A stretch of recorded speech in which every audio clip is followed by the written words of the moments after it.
৪৭ বছর পর মায়ের খোঁজে নরওয়ে থেকে বাংলাদেশে ছুটে এসেছেন সেলিনা। মা নূরজাহান ছোট্ট সেলিনাকে নিয়ে মানুষের বাড়িতে কাজ করতেন, কিন্তু বাচ্চা নিয়ে কেউ কাজে রাখতে চায় না। তাই বাধ্য হয়ে মাত্র ৩ বছর বয়সে সেলিনাকে দত্তক দেন।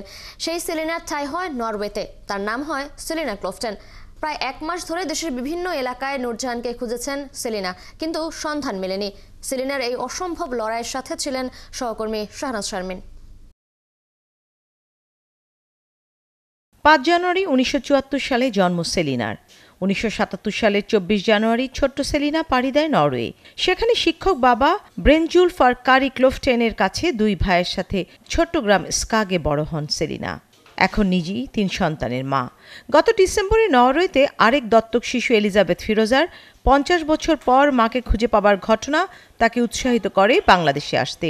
শুরু হয় তার এ অনুসন্ধান। নরওয়ে থেকে এলিজাবেথের মাধ্যমে যোগাযোগ করে ৭১ টিভির সাথে। She decided to come to Dhaka together with me.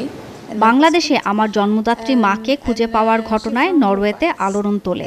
এই ঘটনা জানার পর সেলিনা বাংলাদেশে যাওয়ার সিদ্ধান্ত নেয়। তারপর আমার সাথে বাংলাদেশে আসে। প্রথমেই সেলিনাকে নিয়ে পররাষ্ট্র মন্ত্রণালয়ে যায় ৭১। সেখানে কোনো তথ্য নেই। এর পরের গন্তব্য সমাজসেবা অধিদপ্তর। খুঁজে বের করা হয় প্রায় ৫ দশক পুরনো দত্তক ফাইল। সেখানে মিলল মায়ের আঙ্গুলের ছাপ।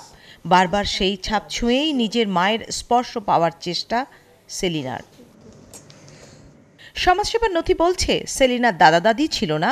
বয়স্ক নানান্নি সেলিনার মা নূরজাহানকে ছোটবেলায় তারই মতো একটি পরিবারের কাছে দিয়ে যায়। ওরাই বিয়ে দেয় তাকে, তারপর বিদেশে চলে যায় পরিবারটি। নূরজাহানের পায়ের সমস্যার জন্য স্বামী ছেড়ে যায়। ২ মাসের সেলিনাকে নিয়ে মানুষের বাসাবাড়িতে কাজ করতে সমস্যা, তাই নিরুপায় হয়ে দত্তক দেন।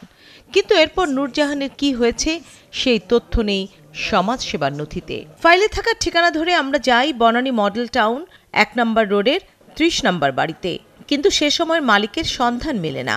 বনানী ক্লাবের সহায়তায় তাদের খুঁজে পেলেও কোনো সূত্র মেলে না। সূত্র মেলাতে আমরা বনানী কাজী অফিসেও যাই সেলিনার বাবা মায়ের বিয়ের কাগজ খুঁজতে। সেখানেও মেলে না কোনো সন্ধান। এরপর বেশ কয়েকবার সেই বাড়ি আর সড়কে যাওয়ার পর উল্টো দিকের ফুটপাতের চাওয়ালা আলী আশার আলো দেখান।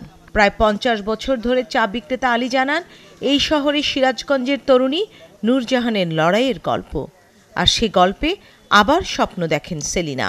কাজ করতে আমি চিনতাম, তার সাথে তো আমার এমনি শুধু কথা হইতো। বাড়িঘর জানতাম আমি সিরাজগঞ্জ বাড়ি।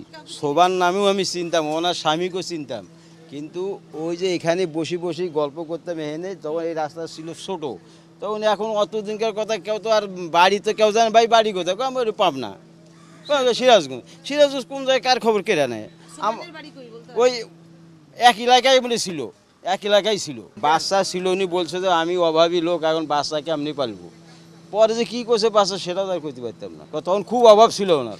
আলীর সূত্র ধরে পরের গন্তব্য পাশের কড়াইল বস্তি। কিন্তু প্রতিদিন মানুষ বদলে যাওয়া কড়াইলের বয়স্করা খোঁজ দিতে পারেনি সেলিনার। এ যাত্রায় মাকে না পেয়ে চলে যেতে হয়েছে সেলিনাকে।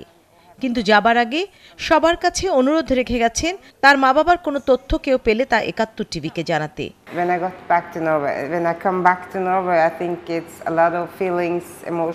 মাকে না পেয়ে মনটা খারাপ, তবে আমি আশাবাদী মায়ের বা তার আত্মীয়কে খুঁজে পাবো। সবার কাছে অনুরোধ, যদি কেউ কিছু জানতে পারেন দয়া করে ৭১ টিভিতে সে খবর জানিয়ে দিবেন। সেটি আমার কাছে যে কোনোভাবেই হোক পৌঁছে যাবে। এখনই হাল ছাড়ছেন না সেলিনা। জন্মদাত্রীকে খুঁজতে তাই জন্মভূমিতে ফিরবেন বারবার। Yes, I want to come again, and this time my children also want to. Shahnaz Sharmin, ৭১, Dhaka.